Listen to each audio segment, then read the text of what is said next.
comportamento. E aí tem essa teoria que fala do efeito José. O efeito José, em hidrologia, ele tenta representar um comportamento que nem as 7 vacas gordas e 7 vacas magras. Vocês já ouviram falar desse termo?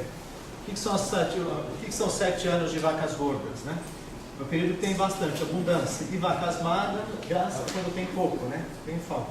Em hidrologia, o Mandelbrot e o Ames, eles estudaram em 68, quer dizer, eles publicaram o estudo em 68, analisando os níveis de água do Rio Nilo durante milênios. E eles identificaram comportamentos distintos. Um efeito José, que eles deram o nome de José, é que mostra que em períodos longos do tempo chovia mais, então o nível do Nilo estava mais alto. Depois seguia uma sequência também de longo período, de 35 a 50 anos, de evasões mais baixas. O que sucedia? Então eles não são exatos 35 ou 50, então varia entre de 30 e 50 anos de duração nesse período. Então eles batizaram o nome de José justamente para esse efeito que tem, né, na Bíblia, lá que fala de José que interpretou o sonho do faraó, em que ele sonhou que tinha 7 vacas gordas pastando lá no campo do faraó, e depois entraram 7 vacas magras, comeram tudo que tinham, inclusive as vacas gordas, e continuavam magras. Aí José interpretou, né, 7 anos de fartura seguido de 7 anos de seca. Então, como esse comportamento que é mais úmido, de 30 para 50 anos, seguido de mais seco, 30 e 50 anos, que vai sendo alternado ao longo do tempo, ele deu o nome de efeito José. E o efeito Noé, quando acontece, vem uma tempestade, um ano extremamente chuvoso, causa enchente, depois ela some da mesma maneira que ela apareceu. Então, o que aconteceu? Que nós vivenciamos isso em 1982 para 83, quando choveu e inundou todo o sul do país. Então, esse é o efeito Noé. Então, ele fala que o efeito José, ele diz em hidrologia persistência, ou seja, aquele fenômeno, se o ano está seco, significa que vai continuar sendo seco. Ou se tiver úmido, é mais provável então que continue úmido. Então, é o efeito de persistência do José. O efeito não é descontinuidade. Está numa situação, vem uma outra, quebra aquele comportamento, vem a precipitação alta, depois ela sobe. Então, é descontinuidade. Ele quebra esse efeito, né, de longo período seco. Por favor, mais um. Aqui é só falando da persistência. Então, aqui ele diz que os modelos atuais de hidrologia estatística não consideram o efeito nem o José e nem o Noé. A gente faz o quê? A gente trata as séries históricas, geralmente elas têm tendência ou de crescimento ou de decrescimento. A gente tira a tendência e faz a modelação como se ela estivesse estacionária. E se eu considerasse esses efeitos, provavelmente os resultados seriam bastante diferentes. Vamos passar. Isso aqui eu não vou demorar muito, porque é muita teoria. E o Noé é descontinuidade. Então, nós designamos que o efeito Noé ao fato de uma precipitação extrema poder ser realmente muito extremo.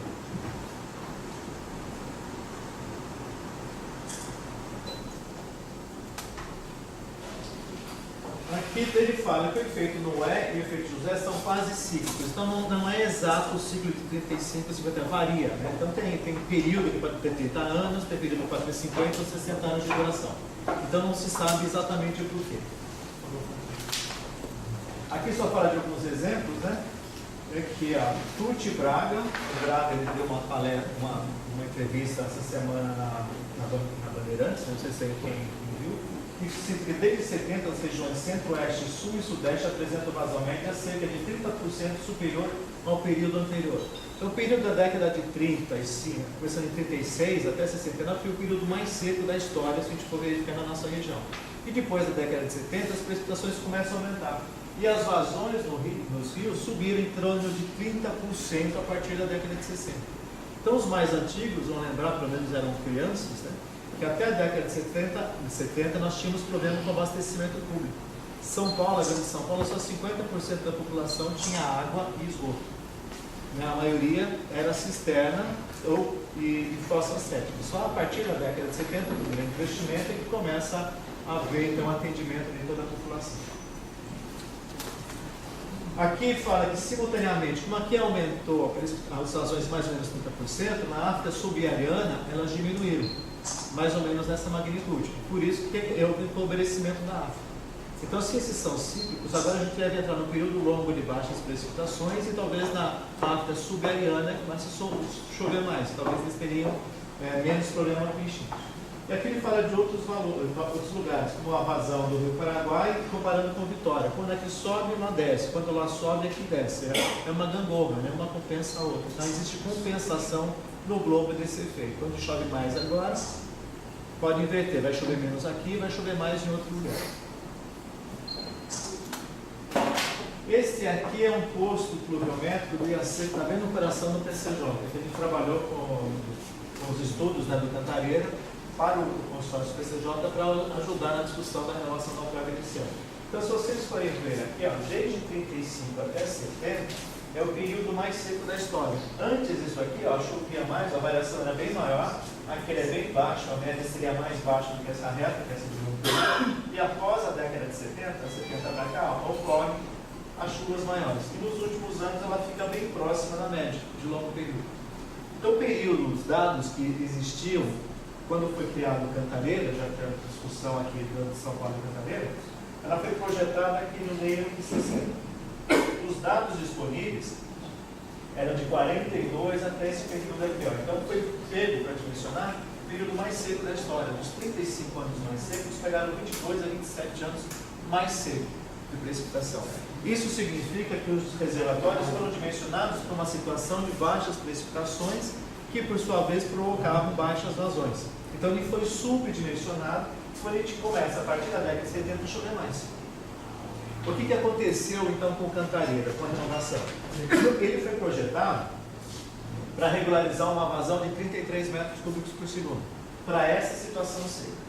Em 93, verificou-se que o sistema estava produzindo mais, então foram fazer o seguinte: tinha um modelo chuva-vazão, a gente tinha dados com essas informações de precipitação bem mais antigas do que vazão, então colocou no modelo, entra com a chuva e a gente modela a vazão que sai de resposta. E verificou-se, como chovia mais, o sistema produziria mais antes de 35. E daqui até 93 também verificou se estava produzindo mais. Mas está produzindo mais, eu aumento a vazão média. Se aumenta a vazão média, eu consigo regularizar vazões maiores.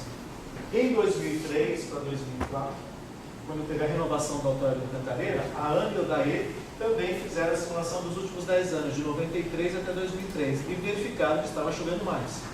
Então, aumentou a vazão média, eu consigo regularizar vazões maiores. Só que para isso eu teria que aumentar o volume físico dos reservatórios.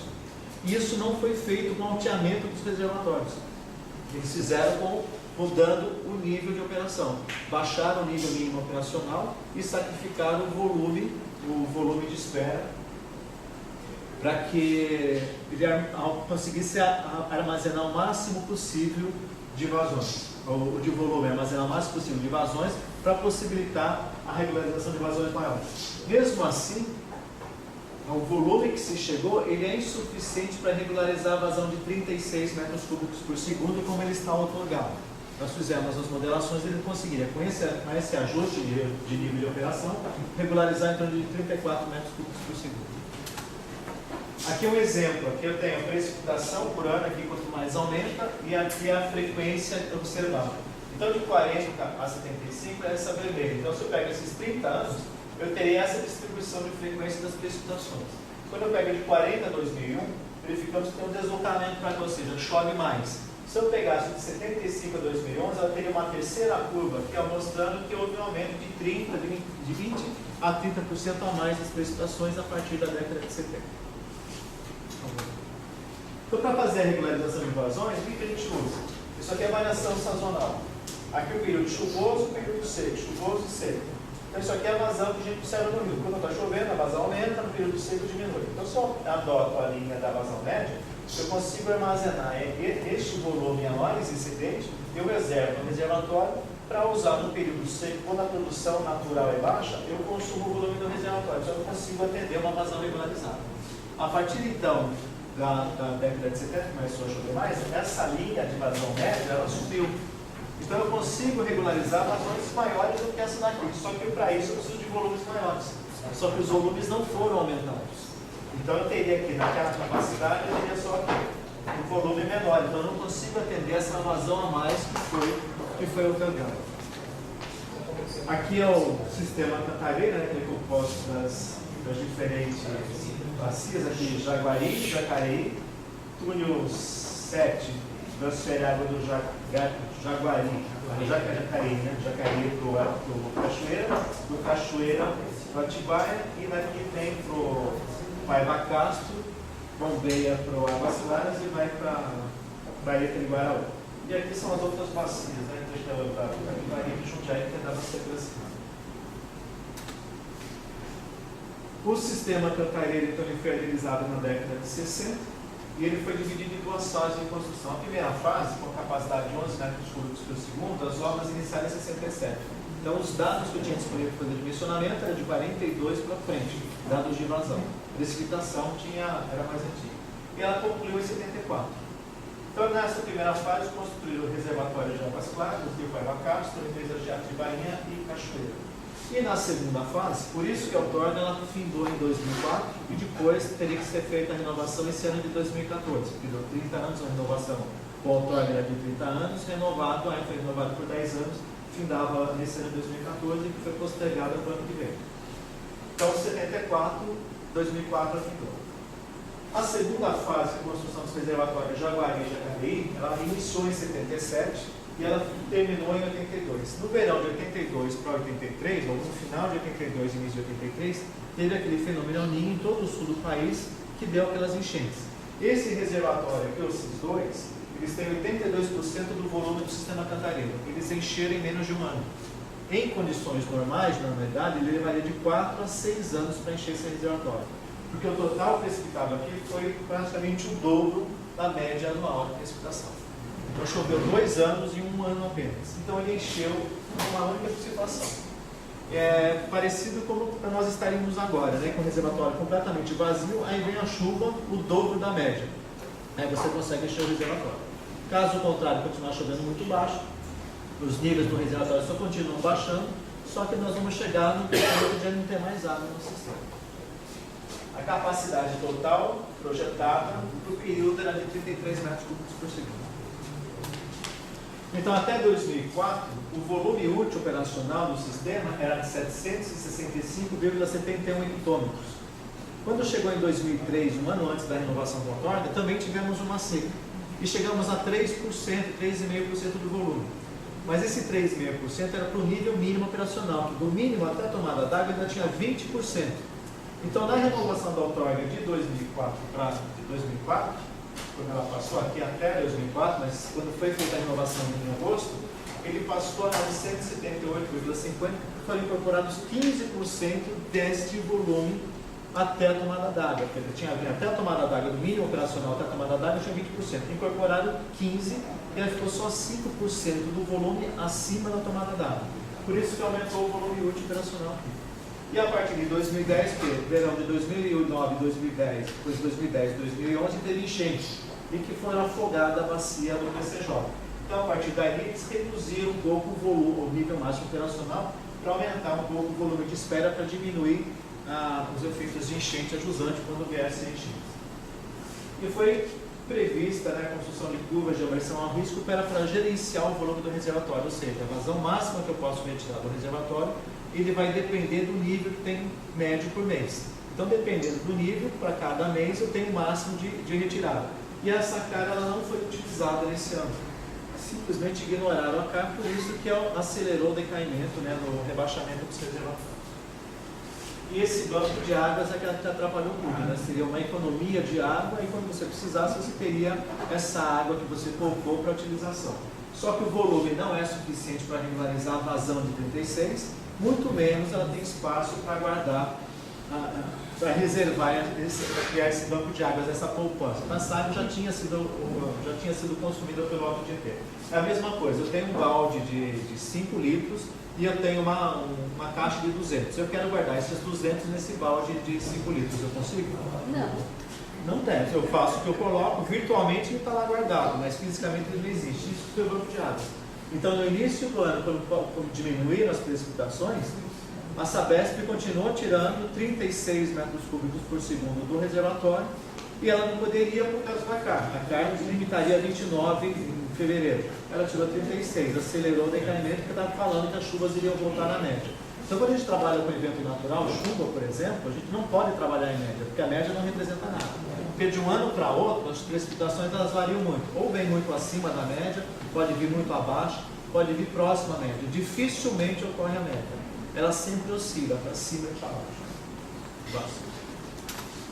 E isso aqui que é um esboço do que é o reservatório. O que é o volume útil? O volume útil é aqui, mínimo operacional. Então, o nível d'água para a operação do reservatório chegaria até aqui. Para cá, que é a tomada d'água, ele teria uma carga para que a água, por gravidade ou por pressão, saia a vazão que eu quero regularizar. Em 2004, na renovação, reduziram esse volume para cá, o nível de operação, deixando uma carga menor. A partir de quanto menor for a carga hidráulica, né, a altura de água sobre a tomada d'água, menor é a vazão que sai aqui embaixo. E esse era o máximo operacional. 765 era o volume útil, e aqui o volume morto era de 687,75 hectômetros. Então, praticamente, o volume útil praticamente igual ao volume morto. Aqui, após então a renovação da outorga, foram incorporados para 15% aqui e aumentado o nível máximo operacional, sacrificando esse volume aqui que é para atenuação de enchentes. Então, aumentou-se, né? Só na operação, ou virtualmente, aumentou o volume. Se aumenta o volume, eu consigo regularizar uma vazão maior. Só que mesmo assim é suficiente. E o volume morto já tinha, a parte dele já tinha sido incorporado então, em 2004. De 685 caiu para 481. Então, comparando os dois, o que foi feito? Diminuiu o volume mínimo operacional, aumentou o máximo operacional. Quando eu diminuo o de espera e diminuo o volume morto, eu aumento o risco aqui para enchentes e aqui para desabastecimento que eu consumo essa reserva. E aqui, se eu aumento esse volume, eu consigo aumentar a vazão de regularização. Aqui o volume operacional aumentou de mais de 200 hectômetros, que dá em torno de 20% do volume hoje. Essa daqui é a outorga, né, que está vigente, que diz aqui que é 36 metros cúbicos por segundo, como elas estão distribuídas, e aí nós fizemos a modelação de qual é a capacidade daquele volume de reservação. Ela consegue regularizar 34 metros cúbicos por segundo. A outorga autoriza uma retirada de 2 metros cúbicos a mais do que a capacidade segura de operação do reservatório. Então é uma operação de risco, né, para desabastecimento. Então, a gente não consegue manter os 36 100% do tempo. Então é menos de 90, então 80. Isso considerando só essas outorgas para abastecimento, mas e as outras outorgas para irrigação de indústria? Não, essas outorgas é captada para distribuição no Alto Tietê e essa vem para todos os lados, né? Tratado do Cantareira, acho que só tira a Sabesp, que é a autorização do Cantareira. Depois você tem autorização para as indústrias, quando elas fazem captação direta, mas de outros corpos d'água, elas não tiram do sistema. Então, a outorga do sistema é para o Alto Tietê e para o PCJ. É o que eles descarregam. Depois que descarregam, sim, você tem indústria que vai pegar, captar água no Atibaia, no Jaguari, elas captam essa vazão. Então, 36, ela conseguiria regularizar 34, ou seja, a própria outorga já está errada, né? A partir do princípio que precisa regular, é só para fechar essa conta, né? Para conseguir a negociação, mas essa vazão não se consegue ao 100% do tempo. Você consegue 80% do tempo manter 36 e 20% do tempo fica sem garantir essa vazão. Mas aí esse daí são com os novos dados ou utilizando os dados daquela data? Considerando os dados até 2012, aí de 1930, de janeiro de 30 até dezembro de 2012. Então é uma atualização da conta. Foi uma atualização que nós fizemos essa conta. Mas naquela data estava correto, os 36? Não, o projeto é de 33. Foi aumentado para 36 para facilitar a outorga da negociação com o PCJ que queria mais água. Então, entendi, mas o 36, ele estava correto na data que foi calculado? Quanto foi calculado? Não, ele não consegue. É isso que eu estou falando. Ele não consegue regularizar 36. Mesmo em 2004, quando houve a renovação da outorga, esse 36 ele foi criado da seguinte maneira. Vazão primária. A primária é porque deve ser garantida para o TP 24,8 metros cúbicos e o PCJ 3. Quando tem a mais, você garante mais 6,2, que é a secundária, para o TP, e 2 para o PCJ. Se você tem a outorga de 5, usa 3, 2 ficaria na sua canto no banco de águas. E aqui, se você usou 25, né, e tem outorga de 31, 6 iriam para o banco de águas. Por isso que o banco de águas da Sabesp era sempre crescente e do PCJ não. Só que como não tem o volume para armazenar, tudo que era economizado, na verdade, era consumido. Não ficava, porque não tinha volume para armazenar isso. Próximo. Essa aqui é a minuta de renovação da outorga, que foi lançada ano passado, em dezembro, para renovação em agosto desse ano. O que eles iam fazer? Aumentar para 40 metros cúbicos a outorga.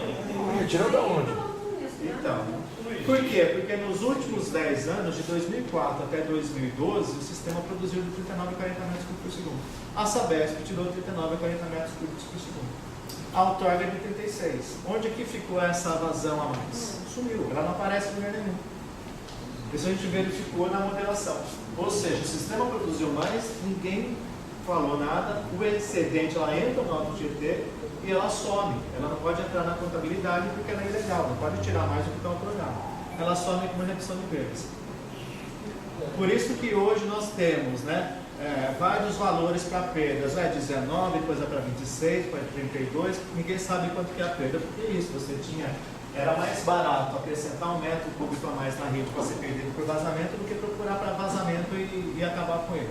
O custo para redução de vazamento de 1 metro cúbico era muito mais caro do que você injetar 1 metro cúbico a mais. Essa decisão é uma decisão economista, né? Não é uma decisão de engenheiro que trabalha na área, porque sabe que numa situação de normalidade tudo bem, você consegue 1 metro cúbico a mais.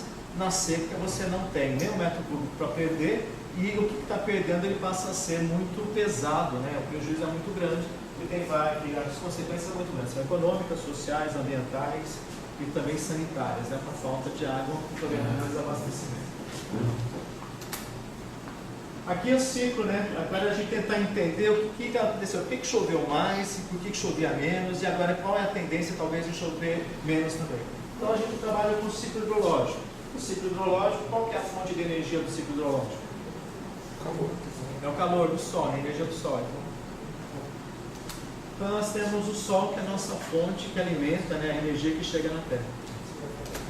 Então o sol ele emite em média em nosso planeta, recebe o equivalente a 1.400 watts por metro quadrado por segundo do sol. O que chega na atmosfera corresponde a 1.400 watts. O que é uma potência? 1.400 watts é a potência do ferro elétrico, que consome bastante energia, é a quantidade de energia que chega por segundo por metro quadrado da nossa atmosfera. Equivale ao poder energético de 9 vezes 10 a 20, a 9 seguido de 20 zeros, litros por minuto sendo consumidos. Ou a 10 milhões de vezes a produção anual de petróleo na Terra. Então a quantidade de energia que chega na Terra por minuto é equivalente a 10 milhões de vezes a quantidade, a produção de petróleo mundial anual. Equivale então a energia produzida por 100 bilhões de Itaicus por minuto. Isso é a quantidade de energia que chega no Sol.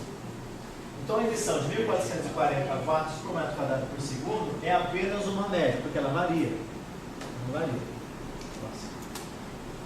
Aqui nós temos informações, né, de qual que é a temperatura na alta atmosfera, né, da energia que chega na Terra, e qual que é a temperatura da superfície da Terra. Então, nós conseguimos medir então, a variação da temperatura na alta atmosfera, e nós verificamos que a resposta da Terra é atrasada de mais ou menos uns 14 anos, de 10 a 15 anos de atraso nessa resposta. Então, aqui aumentou a temperatura, né, que chegava na Terra, e a temperatura ficou atrasada. Então, ela caiu, voltou a subir, e o dado que tinha aqui até 1990, alguma coisa, não chegava a 2 anos, né? 90 mais ou menos. E esse daqui é os modelos que mostram a temperatura. Todo mundo fala do aquecimento global, né? Então o aquecimento global ele teve o máximo dele em 98. Em 90, depois ele caiu, ó. Então ele está aqui, ó. Mas se você for analisar a tendência, ele tem uma tendência agora de decaimento dessa temperatura. E aqui a concentração de CO2 na atmosfera continua aumentando. É uma tendência de crescimento, só que a temperatura já está numa tendência oposta, né? Carbono, concentração de carbono aumentando, temperatura caindo. Então já é inversamente proporcional. Aqui o exemplo, né, de 2001 até 2011, qual que é a tendência da temperatura? Aqui tem os modelos NAJA X-Blue e NCDC Red, né? Então os dois modelos mostrando uma tendência de queda da temperatura nos últimos anos e não de aquecimento global. Aqui também, essa aqui é a taxa de concentração do CO2, CO2 aumenta, e aqui, dependendo do modelo, você tem, ó, vai invertendo a tendência, em vez de crescimento, de decrescimento da temperatura. Isso aqui até 2012, né? Falta mais esses 2 anos para atualizar. Aqui nós temos 16 anos de anomalia, que foi 1998, o máximo de temperatura, e agora eles falam que é anomalia, porque o carbono continua crescendo, só que a temperatura está caindo. E olha aqui a variação, desde 1880, a variação da temperatura. Então isso assim, sobe e desce, a temperatura sobe e desce no planeta, que não é causado então pela atividade humana. Porque em 1880 nós não tínhamos, a população era bem menor, não tinha produção industrial, e a temperatura subiu também. Então em vermelho eu tenho a temperatura na Terra, o azul é o oceano e a mais escura seria uma média, né? Como tem mais oceano do que terra, então ela fica, puxa mais para a temperatura do oceano. Então nós verificamos aqui, ó, a temperatura em 1800, nós estamos um pouquinho mais alto do que em 1890. Agora aqui, o aquecimento global. Esse é um artigo publicado na Espanha, por Miguel Guerreiro, que fala o mínimo global de Gleisberg poderia afetar o aquecimento global? Se aproximam tempos de frio ou de calor, que é um questionamento que se faz. Aqui ele fala que atualmente, isso em 2009, quase todo mundo já ouviu falar sobre mudanças climáticas, mas é possível que o dióxido de carbono não seja a nossa maior ameaça se a compararmos com o crescente envenenamento das águas, da terra e do ar com as substâncias estranhas para os seres vivos. Então é isso que ele fala. Aqui ele fala da teoria dos ciclos solares. Então ele fala que o Sol tem 4 tipos de atividades que são mais ou menos importantes dependendo da duração dessa atividade. Então essas variações de atividade, elas foram estudadas por meio de carbono 14, são datadas por carbono 14. Então o primeiro ciclo que ele fala é o ciclo de Schwabe, que a gente fala de esporte solar. E que ele tem uma periodicidade de 8 a 11 anos. De 8 a 11 anos. Então, se nós formos pegar esse ciclo, a cada 11 anos nós temos uma seca. Então nós tivemos em 2003 seca, 2014 seca, então pode ser que a próxima daqui a 11 anos seja 2025. 2024, 2025 nós teríamos uma próxima seca. Ou em 11 anos, então mais ou menos a cada 11, então varia de 8 a 11 anos. Então deve ter um motivo, porque essa periodicidade entre 8 e 11 não é cíclico exato, né? É mais ou menos de 8 a 11 anos. Então, o mínimo de Schwabe, a Terra recebe menos ultravioleta, que leva a criar menos ozônio na estratosfera, enquanto que o seu máximo aumenta em torno de 1 a 2% a concentração de ozônio. Então, só a mudança na atividade solar, você aumenta ou diminui a produção de ozônio na atmosfera. O outro é o ciclo de Hallstatt, que também é emitido pelo carbono 14. Esse ciclo tem um período de 2.300 anos. Então, o máximo deveria ser alcançado em 2.800, está um pouquinho longe para a gente, acho que não precisa se preocupar com esse máximo, né? E o seu mínimo em 3.950, acho que a gente não chega até lá. Pronto. Só um pouquinho antes. Olha aqui, esse é o Sol. Na semana passada, retrasada, teve uma explosão, né? Que não sei se vocês viram, né? Olha o tamanho da Terra próximo de uma explosão. Quantas vezes isso aqui é maior do que a Terra? Então, qual que é a quantidade de energia que o Sol emite na Terra? Então, só a camada aqui da atmosfera, ser uma película, será que ela é responsável pela mudança climática, pelo aquecimento global? Ou é a mudança na atividade solar? Se ele aumenta ou diminui? É a mesma coisa com o forno, né? Você aumenta a temperatura do forno ou diminui. O que acontece com a velocidade para assar o bolo ou alguma coisa, né? Então, depende da energia que você coloca, ela acelera ou diminui. O outro ciclo é o ciclo de Suez, também obtido por análise de carbono 14, ele mostra a periodicidade que varia entre 150 e 200. Porque ele é cíclico, mas não é exato, né? Então não varia entre 150 e 200 anos. Então se eu for pegar a cada 200 anos, 1.700, 1.500, 1.300, a cada 200 anos eu estou no mínimo, a cada 200 anos eu estou no máximo. Que seria esse ciclo de Suez. Agora aqui, ó, esse é mais próximo da gente, 1.700. O que aconteceu em 1.700? Isso aqui é o Tâmisa na Inglaterra, entre 1680 e 1720, o Tâmisa no inverno congelado. Então a população usava o Tâmisa congelado como área, que era a maior área aberta que eles tinham, para fazer jogos de inverno, feira ao ar livre, porque não tinha espaço aberto tão grande como o Tâmisa. Então durante o inverno eles atravessavam de um lado para outro da cidade sem precisar usar barco, e não tinha ponte naquela época, né? Quer dizer, tinha Torre de Londres, é uma só. Então isso aconteceu nesse período, ó. de 40 anos eles puderam fazer isso. Hoje não fazem mais porque não congela mais os anos nesse período. E aqui então a gente chama de mínimo de Maunder. E no período medieval, em mais ou menos 1130, nós chegamos no máximo medieval, que a temperatura era próxima da temperatura atual. Então a temperatura da Terra sempre oscilou, sempre sobe e desce. Então deve ter uma explicação. Esses ciclos tentam explicar. Próximo. E o mais importante do ciclo é esse ciclo de Gleisberg, né? Eles têm uma duração de 70 a 100 anos. Então se eu pegar esse ciclo completo de 70 ou 100 anos, 70 e 100 anos é o ciclo completo. Então metade dele sobe e metade é mais baixo. Aí ele responde pelo efeito José. 35 a 50 anos, de 70 a 100 anos, 35 a 50, de mais precipitação, seguido de menor precipitação. Então ele pode representar, e mais aquele outro ciclo de Schwab, de 11 anos, em cima deles, e depois em cima do outro de 150 a 200 anos, em cima de outro de 2.800 anos, 2.300 anos. Então são vários ciclos. Tem ciclo também de 27 mil anos. Próximo. Então todos eles aqui, ó, todos os minas de Gleisberg, depois do ano 300 depois de Cristo, 1670, 1810, eles coinciden com climas muito frios no hemisfério norte, que nós vimos naquele mínimo de Maunder, e depois no final do século XIX, quando também teve fome, né? Quando esfria a temperatura, diminui as áreas cultivadas, mas na Europa a gente estava no período de fome, também na China, né? Então, próximo. Esse aqui é o ciclo de Gleisberg. Olha que interessante. No ciclo de Gleisberg, ele fala que 1984 o máximo de atividade solar. Quer dizer, a quantidade de energia que a Terra recebeu foi o máximo de 84. Qual que era o delay da temperatura na Terra entre o que era detectado na atmosfera? 14 anos. 84 com 14 ou 15 anos dá 1998. Que foi a máxima temperatura na Terra. Aí ele começa a diminuir. Esse ponto de inflexão de curvatura, que fala de polaridade do Sol, ocorreu em 2009. 15 anos, 2009 vai ser 2024. Então, em 2024 a gente vai sentir talvez esse delay. E ao mínimo de Gleisberg vai ocorrer em 2030 na alta atmosfera. Então, provavelmente, o período mais frio que nós vamos chegar vai ser mais ou menos em 2044. Então, até 2044, a tendência das precipitações, se isso aqui for verdadeiro, é que elas vão entrar no período de descendência até 44. Nós estamos em 14, para 44 faltam mais 30 anos. Então, 30 anos de precipitações mais baixas, para depois voltar a aumentar a precipitação. Então, próximo. Aqui a variação então, do esporte solar, né? Que aqui é cada 11 anos. Né? Então, nós tivemos aqui. Este é o máximo, da 14 anos a gente vai verificar onde que dá seca, né?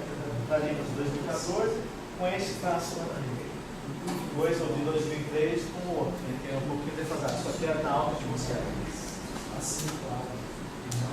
Agora, aqui, este é o índice de severidade de secas para o Rio Colorado, nos Estados Unidos, o oeste americano. Então, nós vemos que nesse período aqui de 800 até mais ou menos 1500, a gente via mais secas do que enchentes.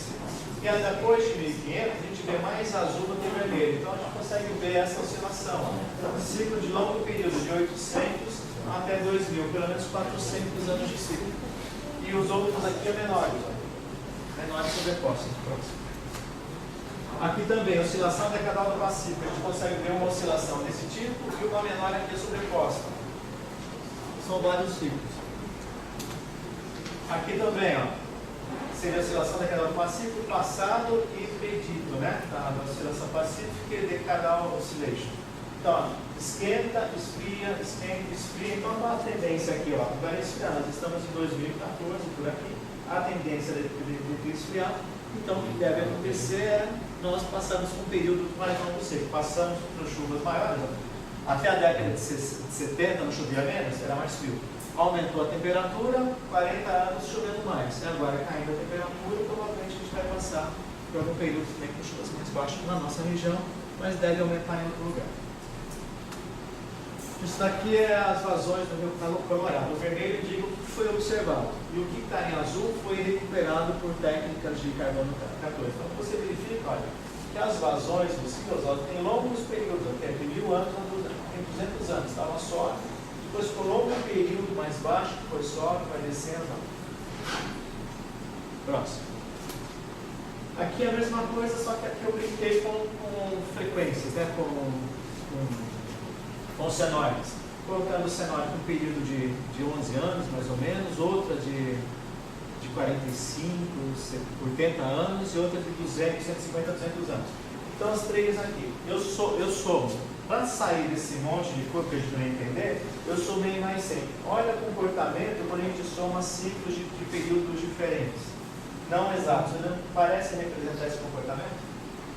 Aqui, ó, tem vazões bem mais baixas do que aqui, ó. Aqui também, ó, bem mais baixa, e aqui não passa essa linha. Então, ela representa o comportamento. Então, será que o Sol não é o responsável por essa variação da hidrologia do planeta Terra? Se aumenta a energia ou diminui, qual é a resposta do planeta? Dá essa quantidade a mais ou a menos de energia que recebe. Então, ela pode representar isso. Isso aqui é uma teoria, gente. Não estou afirmando que isso é verdadeiro. Então, o que nós devemos esperar para o próximo período chuvoso? Quem trabalha com hidrologia, a gente sempre conta com o que foi observado. A gente trabalha com o que é observado para fazer previsões para o futuro. Né? Olha, baseado na frequência histórica, eu posso esperar isso aqui. Mas toda vez que vem informação nova, como essa seca, que é a maior em 84 anos, eu vou ter uma informação nova. Então, nas próximas vezes que eu vou fazer projeto, o meu mínimo vai ser mais baixo do que eu já tenho na história. Isso daqui é índice de precipitação padronizada para 6 meses. O vermelho significa seca e o azul, chuvas acima da média. Olha o nosso estado de São Paulo aqui, ó. Do sul de Minas, isso aqui é o Cantareira, ó. Pega Minas, sul de Minas e São Paulo. Em 6 meses, seco. Mas está pegando também Triângulo Mineiro, Goiás e um pouco de Mato Grosso do Sul. Próximo.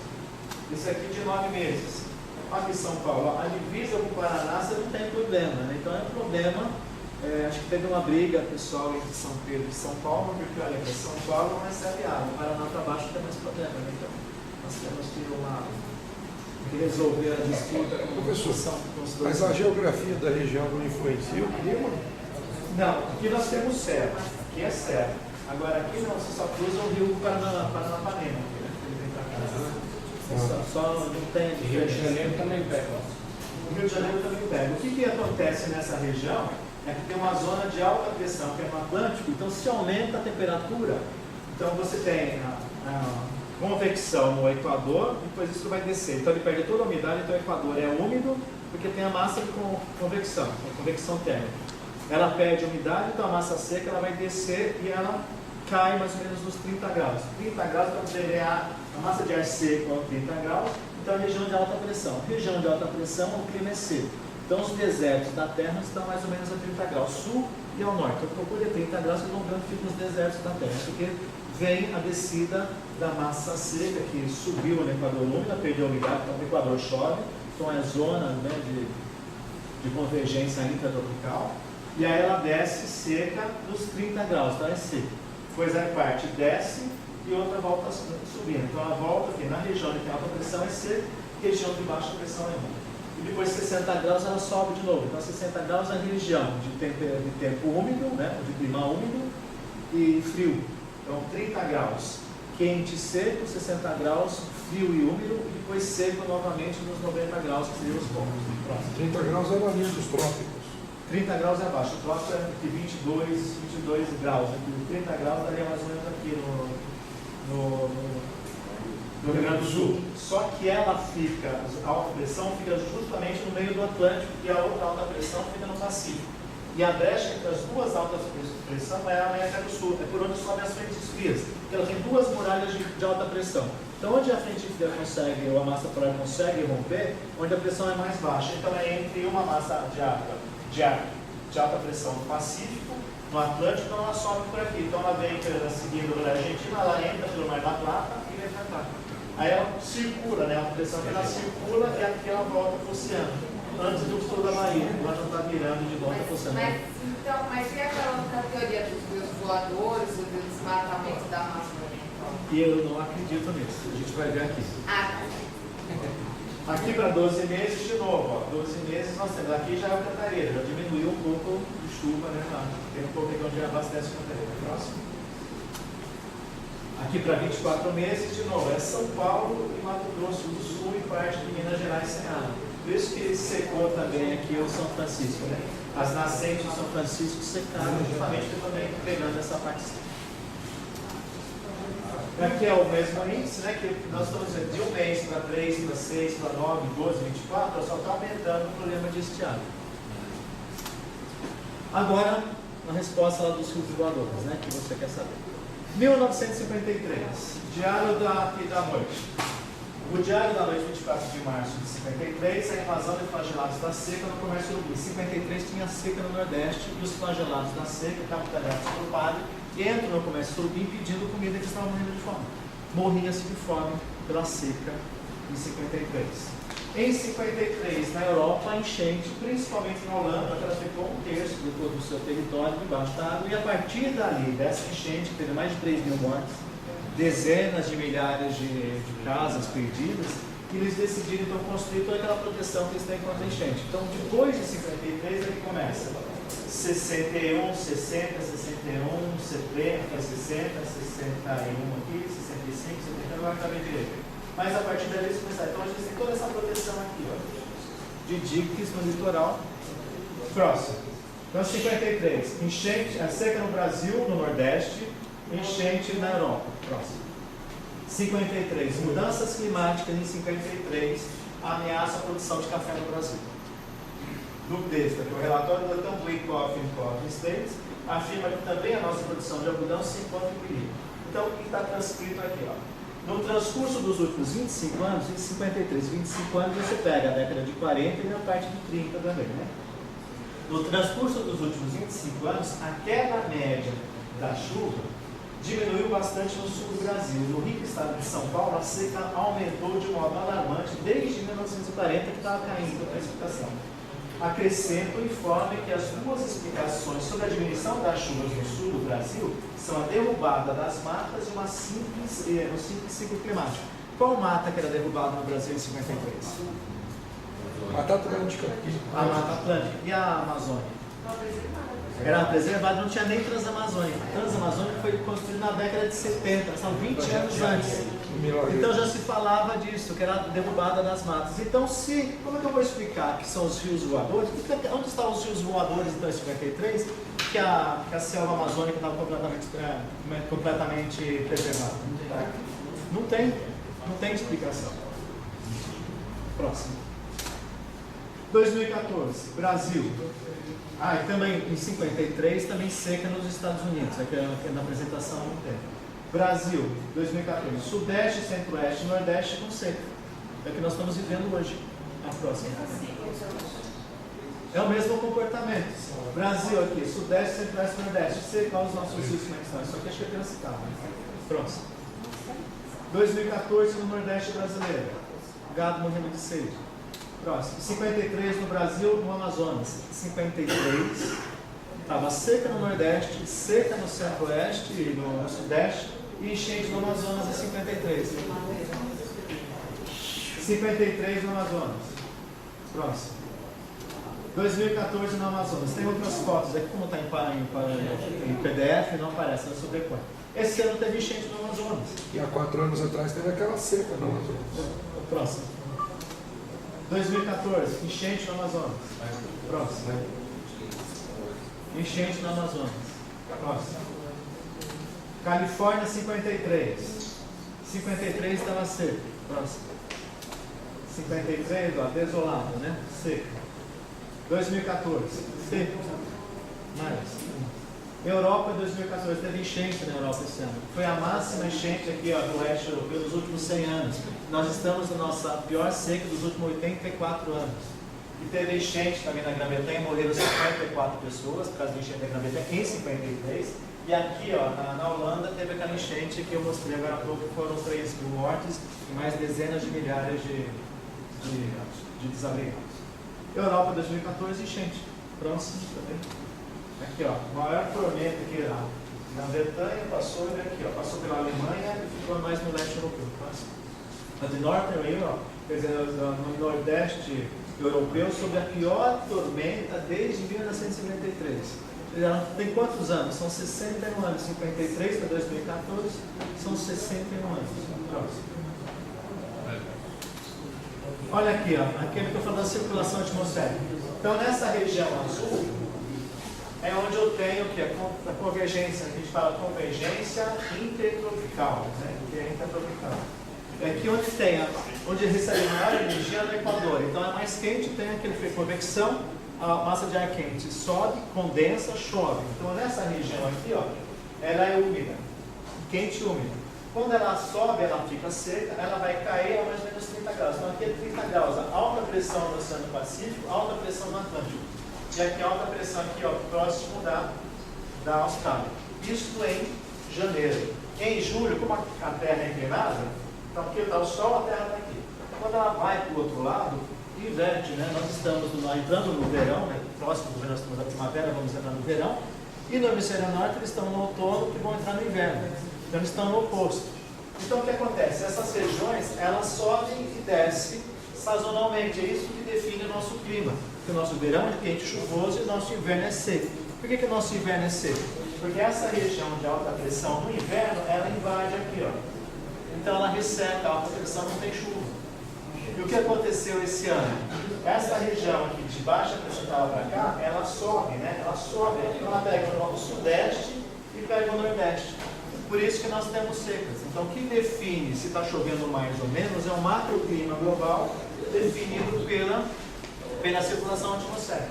E aqui, como está azul, ó, esse de janeiro, nosso verão, turbo azul do Brasil, então onde você tem cheias, ou chuvas, estação de chuvas. E no inverno, isso aqui aumenta aqui a alta pressão, você não tem chuva, você tem chuva no Amazonas, então você tem chuva. E onde chove mais? São as monções onde tem na Ásia, né? Que vem aqui para a Índia e China, onde tem as monções do final do ano. Lá está frio, mas eles têm as maiores chuvas. E durante o nosso janeiro, aqui altamente, aqui, são desertos também da Mongólia, que é altíssima pressão, ou alta pressão. E aqui no nosso inverno, que é verão para eles têm a chuva. Então isso aqui muda de acordo com a estação do ano. O que pode estar acontecendo então com o Sol? A atividade solar, quando ela é maior, que chove mais, ele empurra essa zona de alta pressão mais para baixo, então ela sai do continente. E se diminui a temperatura, essa zona de convergência ela diminui. Então se ela diminui, a alta pressão sobe mais aqui. Por isso que diminui a nossa precipitação. Porque vem mais alta pressão nessa região, então cai a precipitação. Próximo. Temperatura da Terra, ó, desde 1860, ela tem um período mais frio aqui, ó, depois ela voltou a subir até 1998. Então esse é o período mais frio. Próximo. Então nós tivemos, como é ciclo, em 77 na capa da Time, é de Big Freeze, quer dizer, o grande frio, né, o grande congelamento, em 77. Em 2001, aquecimento global. Em 2010, né, mais sinais do aquecimento global. Né, o cara está enterrado no meio do gelo. Ou seja, no ano passado, foram os invernos mais rigorosos dos últimos 50 anos no hemisfério norte. Então deve estar o quê? Caindo a temperatura, né? E a partir de agora, nos próximos 30 anos, deve cair a temperatura e também diminuir a precipitação na nossa região. E lá na Europa eles voltaram, eles congelaram de novo, porque também estavam comemorando faz um tempão que não se esquiava. Muito tempo que não se esquia. Tudo comemorando, faz um tempão que não se esquiava. Então, 40 anos. Então, agora, nas próximas décadas, cada 2 anos, em média, o ano passado nevou no Brasil. Quando é que vocês tinham ouvido falar de neve no Brasil anteriormente? Na década de 50. Na década de 50. Catarina, principalmente, né? Catarina nevou em Curitiba. Você não ouvia neve no Brasil desde a década de 60, 50. Aumentou a temperatura, agora deve cair. Esse ano não nevou, provavelmente o ano que vem sim, porque a cada 2 anos também se sobe e desce, fica a cada 2 anos. Voltando aqui, precipitação. Antes da década de 30 chovia mais, nesse período menos, não choveu mais. E agora a gente está que chova menos. Próximo slide. Então, ciclos solares. É evidente que o Sol tem uma espécie de relógio interno que estabelece a duração de cada ciclo de atividade solar. Até agora é uma incógnita o mecanismo desse relógio. O ciclo de Rydberg explica o efeito José no clima na Terra. Então, será que é o Sol? Então, estou perguntando, será que é o Sol que é responsável por isso? Porque sempre nós tivemos na história da humanidade secas e enchentes, secas e enchentes. Então, isso vai continuar, sempre existiu e sempre existirá. Agora, não é porque a gente está fazendo, né, não somos tão poderosos assim que conseguimos mudar o clima. Eu acho que tem muito mais explicação o efeito do ciclo solar do que essa teoria do aquecimento global. Mas a teoria do aquecimento global, do desmatamento, dos rios voadores, politicamente é mais interessante, porque você responsabiliza o desmatamento da Amazônia no governo federal. E aumentar agora o sistema, eu tô só ganhando força no Facebook, tudo que é lugar só isso. Então, pra mandar pra cima. Então, mas eu também acho que é uma forma de desresponsabilização do poder público. Porque se você joga toda a culpa no clima, eu não tenho responsabilidade. Teve enchente, teve seca, é culpa de São Pedro, não é culpa da administração, falta de planejamento. Aí, assim, o clima, o Estado teria que estar preparado para mudanças climáticas, não ter um sistema com tanto risco, uma operação com tanto risco. É que a teoria de rios voadores, de desmatamento da Amazônia, não é um problema da política pública estadual, mas da política pública federal. Né? Professor, falta muito, que aí conclui e a gente abre. Vamos fazer agora só acho que é a última. Vamos fazer o professor concluir e a gente abre, gente. Devemos esperar pelo melhor, né? Querendo vir aqui ser o arauto do apocalipse, né? Nós devemos esperar pelo melhor. Estar preparado para o pior, né? Para o pior, ou seja, planejamento, então tem que estar preparado para enchentes e para seca. E aguardar o que vier, porque a gente não sabe o que vem, como é que vem. Então a gente sabe que essas variações tem que estar preparadas. Falta planejamento mesmo. E a próxima acabou. Então, é o sol, resumo, encerrado com isso.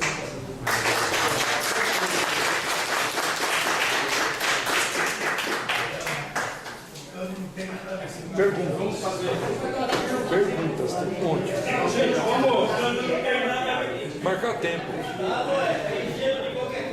O governo de Estado não tem culpa nenhuma de estar colocando. Vamos fazer o seguinte, gente. Vamos fazer